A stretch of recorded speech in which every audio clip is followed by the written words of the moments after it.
Good evening, you're watching AWANI Tonight with me, Farhana Sheikh. No SST extension for vehicles after June 30th. And on World Refugee Day, we explore how best to give more protection to the group. That's coming up.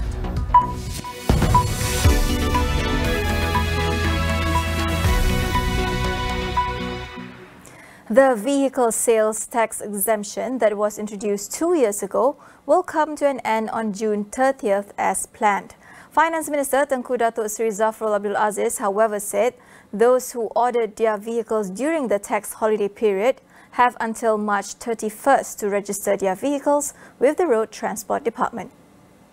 264,000 vehicles ordered during the exemption period have yet to complete installation and be delivered to their buyers due to a global microchip shortage. The sales tax exemption was introduced on June 15, 2020 to assist the automotive sector that was affected by the pandemic. It was extended twice to June 30th, 2021 and then December 31st, 2021. To date, 868,422 vehicles have been sold, with a total of 4.7 billion ringgit in SST revenue waived by Putrajaya. Over 70% of refugee children in Malaysia has no access to any type of education. Foreign Minister Datuk Seri Saifuddin Abdullah said more needs to be done to facilitate this group, such as teacher training and providing educational accreditation so they could further their studies. Thus far, we are only educating about 30% of the children of refugees. So we have to do even more. The CSOs needs funding. I have been talking to some government so that more funding can be given to the civil society organizations. I've also spoken to a few international organizations, but at the same time, we also have to improve some of our refugee education management. It is not about the government spending more money, but it is really putting things together in a more cohesive manner. We may need a proper cabinet paper to get this thing done, which I think Wisma Putra is ever willing. Saifuddin was speaking at the high-level roundtable on refugee education in conjunction with World Refugee Day 2022, organised by the All-Party Parliamentary Group Malaysia on Refugee Policy and the International Islamic University, Malaysia. Continuing our discussion on World Refugee Day, we speak to refugee activist Lilian Fan on offering better protection to refugees. The situation of refugees here in Malaysia has improved, in fact, over the years, but we're still facing a situation where they don't have legal recognition and legal rights, so I think that's where the difficulty comes in. There's definitely a lot more awareness about refugees in Malaysia by the general public, and I think that in general Malaysians are actually quite sympathetic, but the issue is that we don't yet have concrete policies that allow refugees to access services. So when you have documentation, it's much easier for you to access services such as healthcare, as well as access work rights, legal work rights, and that then enables you to pay for other services that are needed.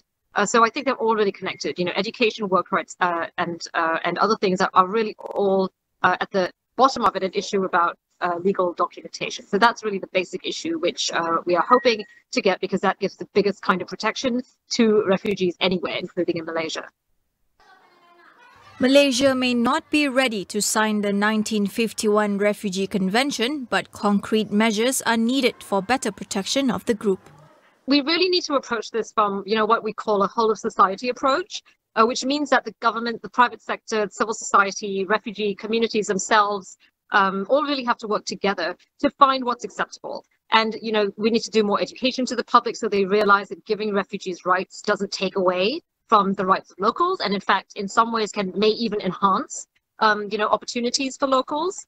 And we also need to really work with the government to try to develop, you know, policies that make sense, that are designed in a fair way, that offer protection, but also have, you know, the right balance of obviously concerns about security. So I think it's about getting all these stakeholders around a table and really trying to discuss concretely what are the next steps that, how do we actually move forward on this. So I do think that, hopefully there's more recognition of the issue of refugees in Malaysia, and as we become more aware of these issues as a nation, I hope that we can find some strategies in order to develop the policies that suit us.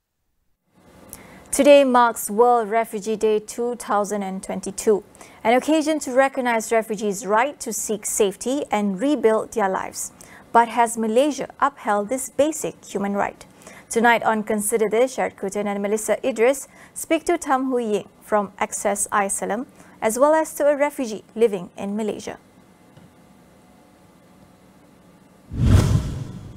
Newly elected PKR Deputy President Refugee Ramli says he will begin campaigning for the 15th general elections from July 1st. He anticipates Parliament to be dissolved as early as August and no later than September, to allow time for the new government to present its budget 2023. Should the Pakatan Harapan coalition meet its election targets, Refugee remains confident that they will emerge as the largest political bloc in Parliament. He is also aiming to capture voters from three groups: PKR's loyal supporters, fence-sitters and first-time voters. On his IO Malaysia platform, Refugee is targeting 30,000 volunteers nationwide to help campaign for PKR and PH in marginal seats.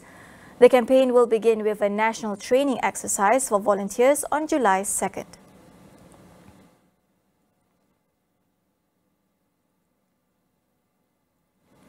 Meanwhile, the Kuala Lumpur High Court was told today that former Second Finance Minister Datuk Seri Ahmad Husni Hanazlah did not want to be involved in 1MDB matters. Datuk Siti Zawiyah Muhammad Desa, former Deputy Secretary General of the Finance Ministry, says she learned of this when raising the issue of 1MDB's memorandum and articles of association, specifically Article 117, with Husni and former Treasury Secretary General Tan Sri Muhammad Irwan Sirgar Abdullah. The 26th prosecution witness in the 1MDB trial testifies that she was told by Irwan not to do anything on the issue. Article 117 provides that 1MDB matters, including the appointment of directors, senior management and other financial matters, require the authorization of the then Prime Minister, Datuk Sri Najib Razak. When confronted with the prosecution's copy of a document showing Husni's signature authorizing the transfer of Terengganu Investment Authority's M&A to that of 1MDB, Siti Zawiyah says she never saw the document until today. Najib is standing trial on 25 charges of abuse of power and money laundering, involving 2.28 billion of 1MDB's funds. 3.4 billion ringgit is needed to repair federal roads throughout Peninsular Malaysia. Works Minister Datuk Sri Fadilah Yusof said the allocation would be for repairing damages, resurfacing, adding extra layers and building new roads, all by next year. Fadilah said his ministry has identified the roads needing repair as their original surface could no longer cope with the traffic volume. Among the short-term measures to solve the issue would be to resurface the road before building another layer or a new road at damaged stretches. Fadilah was at a briefing on the FT004 Federal Road stretch of the East-West Highway in Gerik, Perak, which will undergo patching and resurfacing work this Saturday. We will go for a quick break. Stay with us.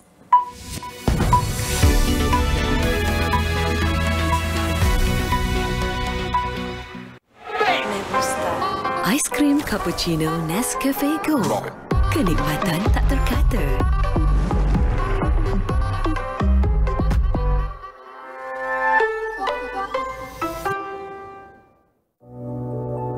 COVID-19 memperlihatkan kepada kita betapa pantasnya adaptasi teknologi di kalangan PKS kita.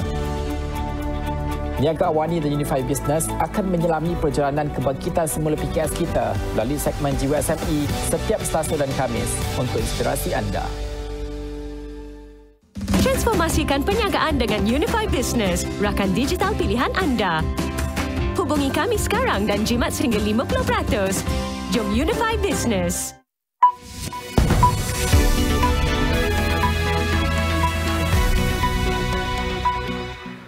Welcome back. At least 62 people have died in Bangladesh and India after landslides and flooding caused by heavy monsoon rains leave millions stranded. The situation is expected to get worse over the next few days as emergency workers and soldiers struggle to evacuate people. More than 100,000 people have been evacuated so far, but police officials estimate over 4 million more are still stranded. In India, Assam state, 32 of the state's 35 districts were underwater as the swollen Brahmaputra River, one of Asia's largest rivers, broke its banks. While floods in India and Bangladesh are regular, experts say climate change is increasing their frequency, ferocity and unpredictability. Annual monsoon rains hit the region between June to September. The recent flooding was described as Bangladesh's worst since 2004.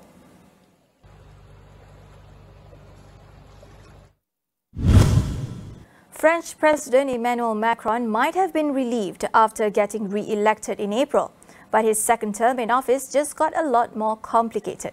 His coalition has lost its parliamentary majority following a second round of legislative elections. Macron's centrist alliance secured 245 seats, falling short of the 289 needed to keep its dominance at the French National Assembly.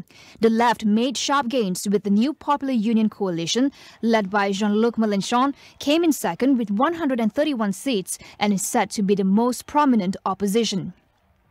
Perhaps the greatest shock of Sunday night came from the other end of the political spectrum, with Marine Le Pen's far-right National Rally winning a record 89 seats. For the last 5 years, Macron's party has held roughly 60% of parliament seats. The next few days will likely be dominated by political negotiations, with Macron's coalition needing either a permanent or ad hoc partner to help it pass legislation.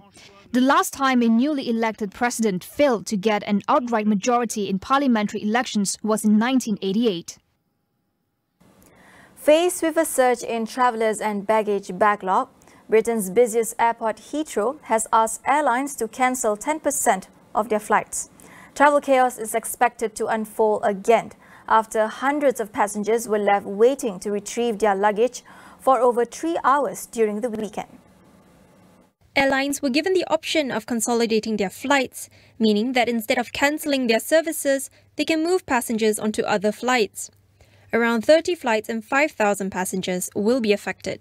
A Heathrow spokesperson said technical issues affecting baggage systems led them to request airlines operating in Terminals 2 and 3 to consolidate their schedules for Monday. Airlines that have cancelled flights include Virgin Atlantic, British Airways, Air France, Air Canada, Delta Airlines and Brussels Airlines, among others. UK's airports have been facing a series of travel disruptions over the busy summer season due to heavy staff shortages leading to hundreds of flights being cancelled. Russia has become China's biggest supplier of oil as the country sold discounted crude to Beijing amid sanctions over war in Ukraine. Imports of Russian oil soared 55% from a year earlier to a record level in May, displacing Saudi Arabia as the top supplier. Russian crude imports into China hit nearly 8.42 million tons last month. That pushed Saudi Arabia, formerly China's biggest source of crude oil, into second place with 7.82 million tons. Chinese state oil companies have increased their purchases of Russian crude in recent months after being offered heavy discounts as the West shunned Russian oil. In March, the US and UK said they would ban Russian oil, while the European Union has been working towards ending its reliance on Russian gas. That is all we have for you on AWANI tonight. I'm Fanashi. Thank you for watching.